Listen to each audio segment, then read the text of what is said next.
Breaking news out of Washington. The one big beautiful bill passed the House. Now, regardless of which side of the aisle you're sitting on, I am here to break down exactly how that's going to impact real estate in Las Vegas, or at least how we see it impacting. It still has to pass the Senate. There may be some tweaks. However, there are some fairly monumental shifts as a result of this that I want to take the time to share with you today. Typically, we know that lower taxes means more money kept in your pocket. The more money that's kept in your pocket means more buying power. The 2017 tax cuts were now made permanent under this bill. That makes quite the difference in regards to keeping taxes low on a per tax bracket basis. So again, those lower taxes means more money in the consumer's pocket. More money in the consumer's pocket means more mortgage buying power. It's also important to keep in mind that these numbers were indexed for inflation. All right, on to the next topic. The SALT deduction went up by 4 times. What is the SALT deduction? We might not know it here in Vegas. It's the state and local taxes. Now, why does that matter to Vegas property values and Vegas real estate?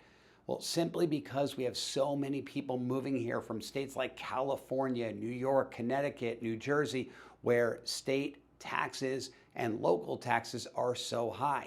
What that means is that with this increase from $10,000 to $40,000 in reference to the write-off they're going to have for their state and local taxes, that once again means more federal tax dollars saved in their pocket. So when they are moving to Las Vegas, they could afford more house, or there may simply just be more people that want to move because they now have some savings or some tax returns that they're going to be getting.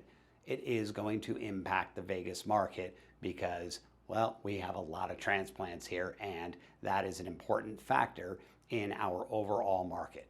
Number 3, and this one is a doozy for us: no taxes on tips and overtime wages. Well, the number one industry in all of the Las Vegas area is hospitality. And one of the major ways that all of our hospitality employees get paid is through tips.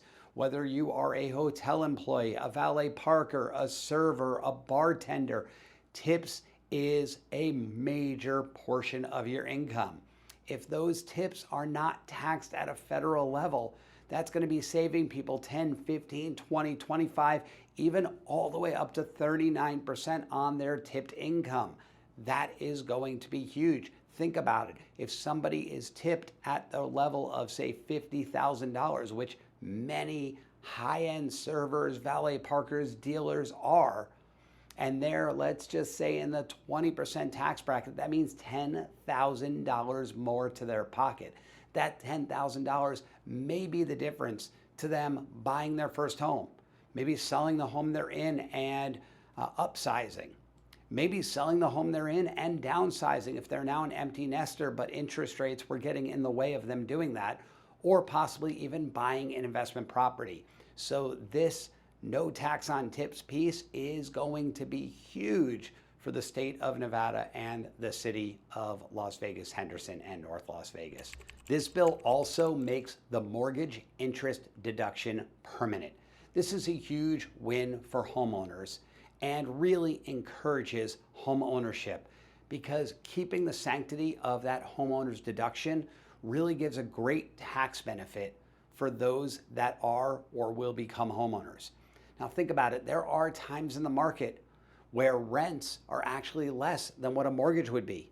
However, if you factor in the fact that the mortgage will stop if you stayed in that same home eventually, and rents continue on, and then you've got certain tax write-offs when it comes to that mortgage interest deduction, that is definitely a benefit to homeowners that really starts to level the playing field and once again encourage home ownership. So I'm definitely a fan of that one, and I've gotten to take advantage of it for the years that I've been a homeowner. I'm sure many of you have as well. Another piece of this bill is the small business and 1099 increase in the qualified business income deduction. It went from 20% to 23%.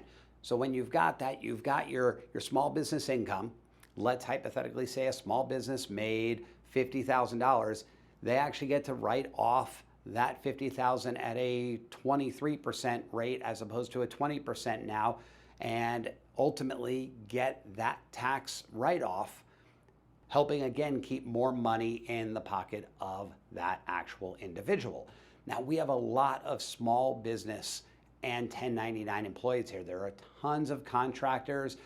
There are just people all over the place, from insurance agents to real estate agents to even, I believe, Uber drivers also get 1099. So all of this 1099 income that you can write 23% off of really helps out in regards to the amount of taxes that they have to pay. The next up is the child tax credit is going up to $2,500 through 2028. Now, that's pretty big because, again, it's going to be more money in the pocket of parents, and it's really going to support growing families.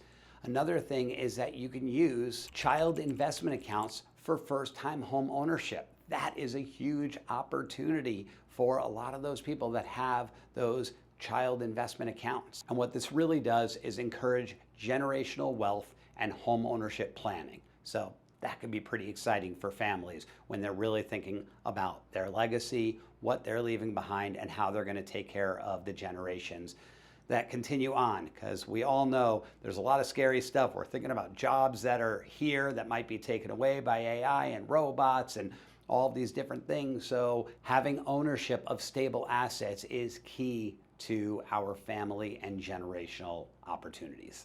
There are now enhancements to the low-income housing development and opportunity zones. So looking at gentrifying areas, and Las Vegas has several of them to do that with, it's a big benefit to those developers that are going to go in there and do that, which means more developers are going to want to actually put forth an effort into some of these lower income housing developments and opportunities to some of those that maybe can't afford what's happened in the market here, because our market has exploded and there are complaints and concerns around overall affordability. So if we can get a few more of these developments put together, that will definitely help out many, many people. What this means for you, if you live, work, or invest in the Las Vegas Valley, this bill matters. It changes a lot of things, and there are a lot of considerations that you should be making. This isn't a political talk, so it doesn't matter which side of the aisle you fall on. There are considerations that you should be going through to see what and when are the right moves for you to make or for you to help your family with. And if it's the right time, great. If it's not the right time as a result of that, that's great too, but you need to be armed with the information. If you want to have a talk specifically to what your considerations are and how this impacts you, I am available. You could ask questions below through the comments, or feel free to contact me. All of my contact information is in the description below. I would love to hear from you, and I hope that this information really helps you out in understanding exactly what's going on with the Las Vegas real estate market and how this bill actually affects it.